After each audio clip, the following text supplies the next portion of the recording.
guys, I'm your host BlizzConX, and today we're going to be doing another awesome tutorial in Godot, and I'm going to be showing you how to create a archer based feel sort of animation.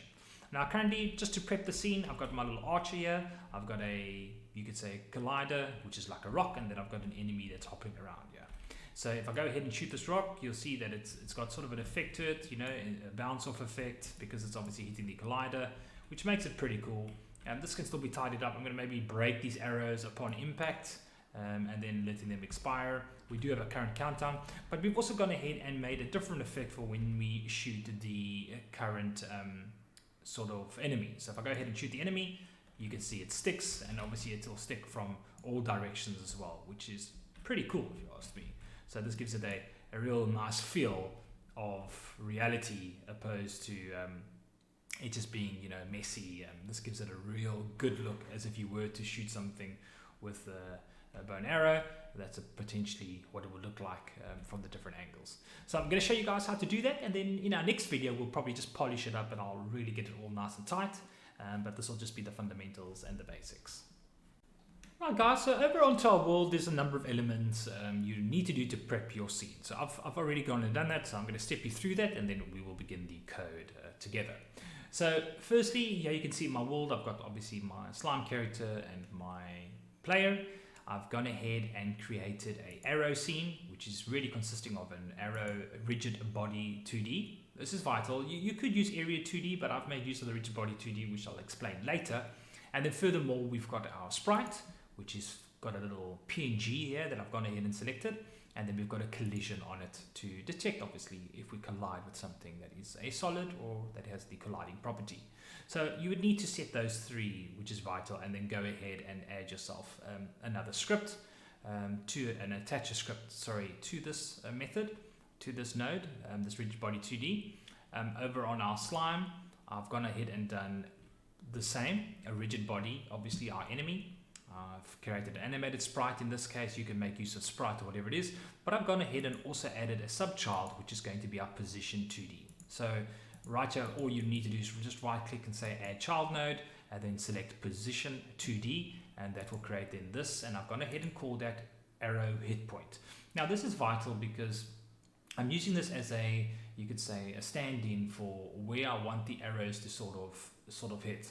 But obviously I rotate them accordingly and move them slightly in a bit of script. So we'll look at that shortly, but having this as a pointer, center point is a critical starting. So gone ahead and called that arrow hit point.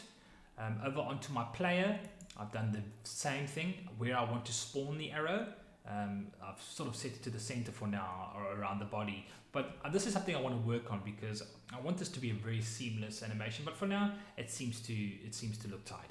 Okay, so those are the two things you would need to go and do. The last thing that I've done over onto our scenes is if I go over onto our slime character and I select the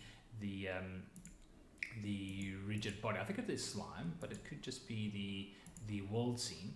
Sorry, over on my world scene, my main scene, where I've brought in the different instances, in other words, where I've anchored in this instance, you know, adding the instance, inheriting the instance, I've gone ahead and created a group on the node. So on your far right, you'll see here it says node. So I've gone ahead and added slime to the enemies category. Now, the reason why I've done this is because in the code, I want to know that when an arrow hits anything that's within this group, go ahead and play this function, which makes it quite nice. It's like inheriting coding.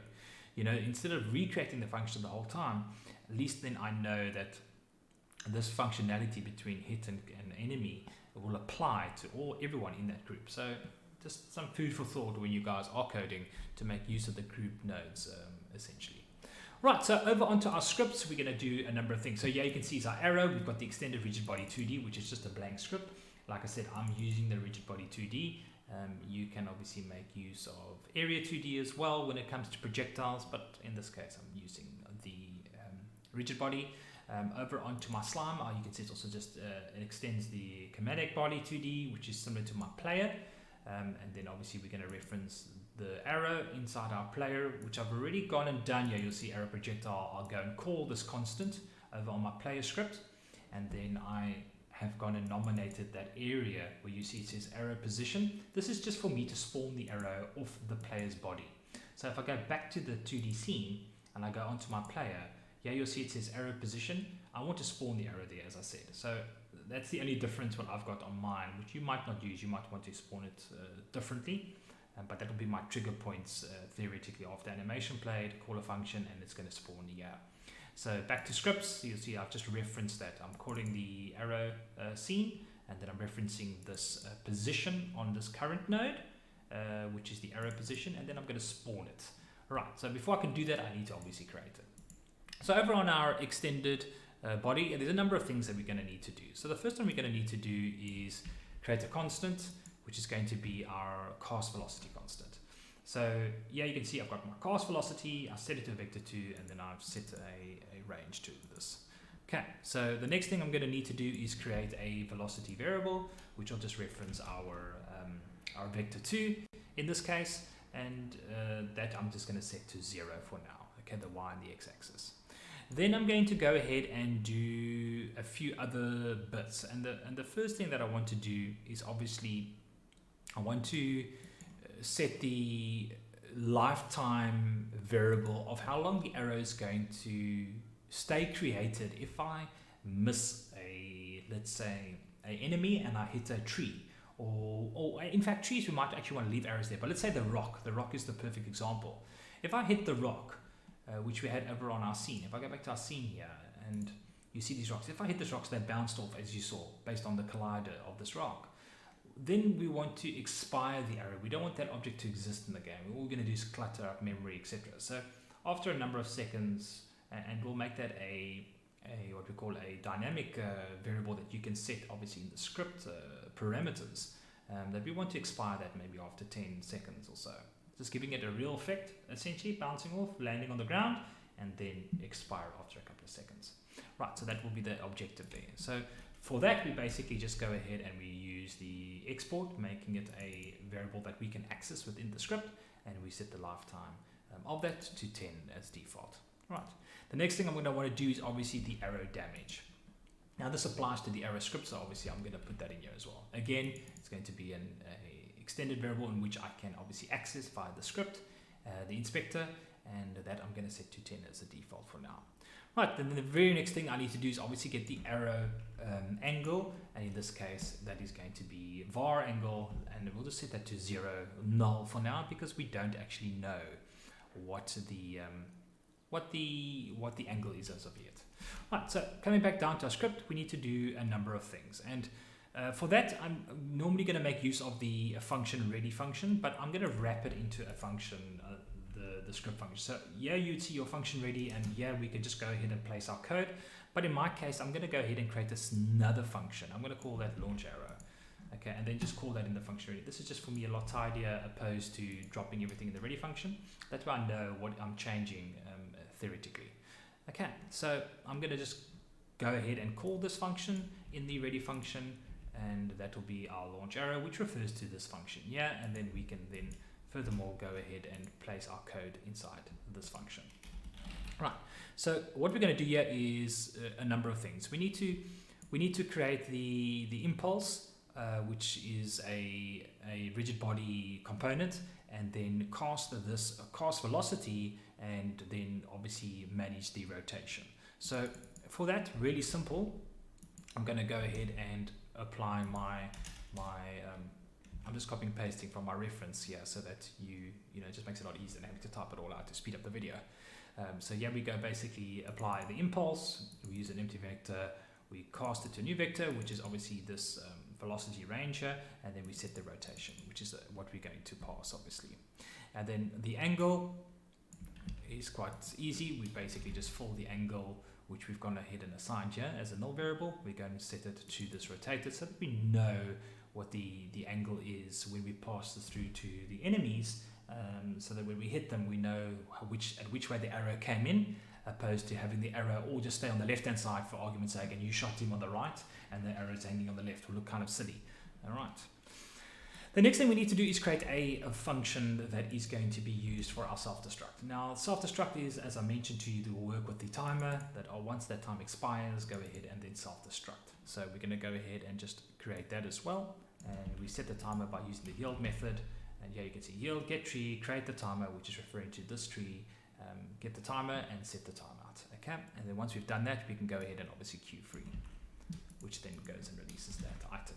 Right, so there we go. So queue free, and we've got our function, which is our launch arrow function, and then we've got the rotation, which is set to fill the angle. Yeah, you can see we fill the angle, and that is pretty much good to go. Right, fantastic. So now that we have that, we need to create a function basically that knows when on. If I go ahead and play this, just to give you an idea, just to show you. So we go ahead and play that. So you'll see okay, so that was a bit of an error there. You'll notice that facing towards this, it basically knocks it back, and you'll see it's got a slight bit of gravity there that it just pulls itself up. So it is working, but it's not sticking to the enemy, obviously, because we haven't gone ahead and created that hit point, theoretically. So good to see that it's working. So that is the angle. It's based on the angle of the mouse. So I just need to tie it with the animation, because if I'm facing this way and I pull the mouse cursor this way, notice it shoots backwards. So that's okay. We will obviously rotate. That's part of my next video, just to show you how to sync up the animations based on the cursor. So that's okay. So you can ignore that for now. So I'm going to go ahead and just close that. So that's great. That's working as intended. I'm going to go back over to our script over here, and then I'm going to create, well, not create, but we need to do a number of other things. So if we go over to our arrow scene first, you'll see that we've got these, we've got on the arrow scene itself, you've got on the left hand side, you've got the node signals. Here currently you need to go ahead and add the on arrow body entered, well, the shape entered. So in my case it'll be the arrow one. So I've gone ahead and I'm going to just disconnect that for now, and then just show you how this works. So we need to make use of a signal that tells us that when this arrow hits the enemy, go ahead and perform some code. And that is what we use here is basically this body entered function over here. So we're going to go ahead and say connect, and then we can name this body function accordingly. So in my case, I went and called it on arrow body entered. I'm just going to go ahead and say connect. Now, once you've done that, it goes ahead and adds this to your script automatically with this common function. So go ahead and add that. That then allows us to pass variables on here that theoretically is going to abide to the item it hits, which is the body item.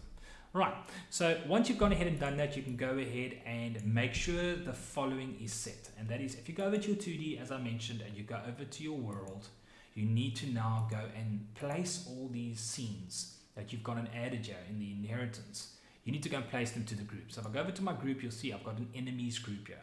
So ensure that you've gone ahead. So if I had two different enemies, or even rock, if I wanted the arrows, then I would go and add it to the enemies group. Okay, but in this case, rock is not an enemy. So my slime guy is in the enemies group. Vital, otherwise this code won't work. So going back to the script, we need to do a few things, and we're going to use an if statement now to go ahead and check that group. So we do that by basically going if body is in group enemies, that's the naming. Make sure that your naming is case sensitive based on what you used. Then go ahead and perform the if statement. And in this case, we want to do a few things. We want to go and destroy the arrow, because I don't need that arrow anymore. Let me just type that correctly. And then the last thing is I want to create a body on hit function. And I'm going to paste that below. So this will now equate to the next, the object that we're hitting. We then can pass through the body and pass them some things over. So we're going to leave it there for now, because now we know that we are in fact hitting the specific enemies, and now it will then go ahead and allow us to call those functions.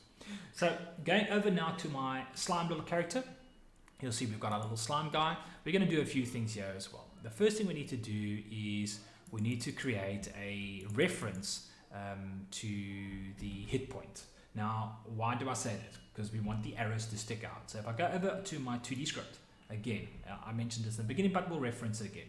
If you see the character over here, we've got the arrow hit point that I created. That was the position 2D. I right-clicked, add a child node, and I selected position 2D. And then you can name it whatever convention, but remember, whatever you name it, case sensitive again. back into our script, we're going to reference that. So we're going to use the onReady function, which is easier than having to place it in the actual ready function. So we're going to go ahead and say onReady, this is my arrow item position, the position, and this is in fact the animated sprite, and this is the hit point of that specific position. Okay. Then we need to go and do a few things, and I'm going to go ahead and set a max HP because that is a dynamic thing that we're going to want to use and change as we go along. Right, so the next thing we need to add is our current HP. Now this I'm not going to make a sort of global var, exported var, sorry. This I don't need to set, so I'm going to leave this at current because I'm going to set the max to the current onReady function anyway. Right, so once you've gone and done this is just to show that everything does work accordingly. So you don't need to necessarily have the HPs and stuff like that here, but I'm going to use that just to demonstrate the on-death effect. So going down, let's go ahead and add our ready function. And in this case, I'm just going to use set the current HP to the max HP. And for my case, just for the, like I said, the state of this demonstration, I've gone and done that. Now we need to go ahead and set the new function, which is going to be the onHit function, which is what is going to be called. If I script over to our arrow, you will see that I've got this body has entered, the arrow has entered, its collision, and go ahead and pull a function. So this is the function I'm going to call the onHit function. So it'll apply to everything within that group. So we can go ahead and obviously in every different player, we can go ahead and create the same function, and that way it will apply accordingly to all the players that are hit essentially by the arrow. Now I'm probably going to make this a global, so I'm going to want to stick this maybe in a state machine later, but for the purpose, and I'll probably do that in the next video to show you how to tidy that up and to make the code more generic than putting it now here in the slime function, which I think might not serve the purpose because that means that I'm going to have to create it then for all the other enemies. So I'm going to go ahead and just put our on function, and I'm going to be passing two variables, the one being the damage and the one being the angle. Now those two variables are going to come over back into our arrow thing. We're going to be calling the angle, that's what I'm going to be calling, and then I'm going to pass the arrow damage. So these two values are going to be passed into a function that I'm going to call here, which I'm actually going to put here for now. So let's go ahead and just put it there so that you understand the reference to it. So here you can see I'm going to call the body on hit, I'm going to pass arrow damage and the angle. Angle there, arrow damage. And it's going to be called the on hit of this body class. And if I go over to our slime, you'll see the on hit, and I'm passing two values. Okay, and these two values I'm going to use within this function. Right, so once I've gone ahead and obviously created that, we're going to do a number of things. So the first thing we're going to do is subtract the damage from the player's hit point. So I'm going to go down and I'm going to say the current HP, which is set over here, this value, subtract the damage, which is coming via this previous, obviously through this function. Right, the next thing I'm going to want to do is create that sprite that we spoke about. Now there's a number of ways of doing this. You can obviously create the child, you can create a new scene here if you want to. I'm going to make this more global, as I said. So for the state of this argument, which is less intense resource, I'm going to go ahead and just create a new sprite and then aim that sprite accordingly based on the angle that I was given, just to make it simple. So in this case, I'm going to go var my texture load an arrow sprite. Now this refers to, as you can see on the left hand side, the arrow that you see here. Now, I'm calling a new sprite. Now, like I said, I can reference, like I've done here in arrow, when I spawn, if I over onto my player, where I'm currently spawning the projectile, and then I'm setting the scene, where I'm then on my arrow spawn, which is based in my state machine, I go ahead and create a new instance, and then I set the rotation based on the mouse, as you saw, and then obviously I remove them from the parent, and then I add it to the parent. That way you don't get that dog effect of the arrow being dragged on the floor. And then obviously I create the scene, I go and create the child, but with this arrow item, which is then referenced and filled. Now this is the one way of doing it, but in this case I'm going to just create a sprite, and then on death, because I'm already deleting the arrow on impact, if I go back to my script and I select the arrow, you'll see on the body impact I'm saying delete it, queue it up, free it. And when it doesn't hit the enemy, it goes and then expires on a time. That is why we've got the time. So when I hit the rock, it's going to expire after 10 seconds. But when it hits the enemy, I want you to kill it immediately.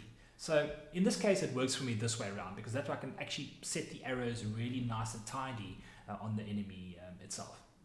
So going back, and sorry if I just want to make that very clear. I think it's important to describe what's going on in the code than just throwing down the lines that you guys don't actually understand what each line is doing. Right, so back over onto our slime, you'll see I'm loading up the texture, and then I'm going to just reference it to a new sprite. So here's my texture, and I'm going to say var sprite. I'm going to say make a new instance of the sprite, and then the first thing I'm going to do before I load the texture in, set the texture, I need to set the angle.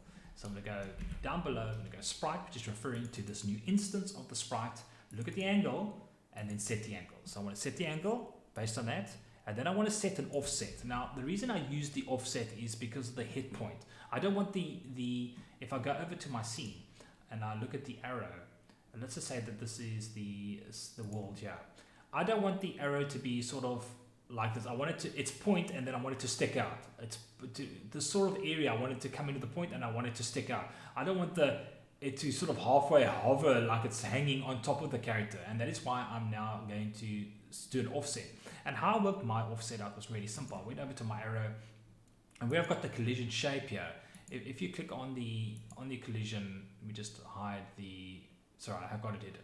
So on the sprite itself, I've gone ahead and worked out on the inspector, just playing around with the offset, what looks good, because this is my focus point. So I wanted to sort of get it that it's on the edge, if that makes sense. So I was playing around with that, and it might differ from player to player, so you might have to change this slightly. But what worked for me was setting, and like I said, I'll make this a slightly more dynamic in our next version. So we've got the sprite, we're saying set the angle, and then obviously I'm going to go and set the offset. Now you don't necessarily have to do the offset, each enemy will be different. So I go ahead and just set sprite, set the offset, and I've sort of just set it to an angle that I was quite happy with, just to get the tip, because my arrow, bearing in mind that my bone arrow, yours might be longer, so you might have to change that slightly. So this works with my little arrow.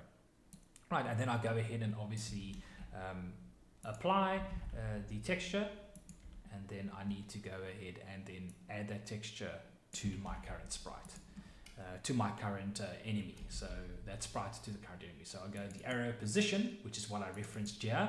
Where does this come from? Let's just recap quickly. Back onto our 2D mode, and I go onto slime. You'll see here is the reference, and that is a 2D position. How do we get one? We right click, add child node, 2D position. Okay, and then I'm referencing that, and if I go back to my script, you'll see there I call it, and I'm saying I want this entire texture with all these presets and all these sort of parameters that has now been set in this new sprite that I'm creating. Go ahead and load it in this position starting point. All right, which makes it easy. Okay, so there we go, we've got that. Now we can go ahead and create an onDeath function, an if function, just to make sure that everything is working accordingly. And in this case, I'm just going to halve it down, and I'm going to say if current HP is less or equal to 0, go ahead and perform a onDeath. And in this case, I'm just going to create a new function just to show you. We'll just call that onDeath, and I'm just going to print out that slime has died, and then I'm going to call that function in the if statement. Okay, so now that I've set it to 30, going back to my arrow, you'll see my arrow damage is 10. I obviously pass the angle, means I have to shoot him more than 3 times for him to die. So on the 4th shot, he will obviously die. It'll print out in the console. So let's go ahead and run that. So we go over to our console. You'll see down below nothing's there. We've got our little player. We're going to shoot him once. There the arrow sticks. Let's change the position. Let's shoot him again. Pop, there the arrow sticks. We're going to shoot him another time. Pop, there the arrow sticks in the eye. And if we shoot him again, oh, that's a 3, sorry. So there slime died. So there he finally ended up dying. Again, obviously he's going to keep dying, but you can see how accurate it is. It's actually quite nice. It's filling all the gaps exactly the way I want it, and which makes it really look more realistic. I might bring it in, yeah, you can see just a notch, but this is the collision on the enemy. So I might tidy that up, but I'm going to get this really smooth with because I want to do a trail, and then also as it hits, maybe a bobble. Like, you know, an arrow when it hits the target, it has a slight movement, a slime movement, a tween movement. We might just do that as well. Anyway guys, that is it for our tutorial today. I hope you enjoyed it. Please feel free to give us comments down below, and if you feel that I can improve it and do things better, I'm always looking to learn and obviously to progress that skill. I hope you enjoyed it, and if you're new here, please, we'd love the subscription and the little thumbs up. It always helps others find the videos a lot easier, and we'll catch you guys in the next one.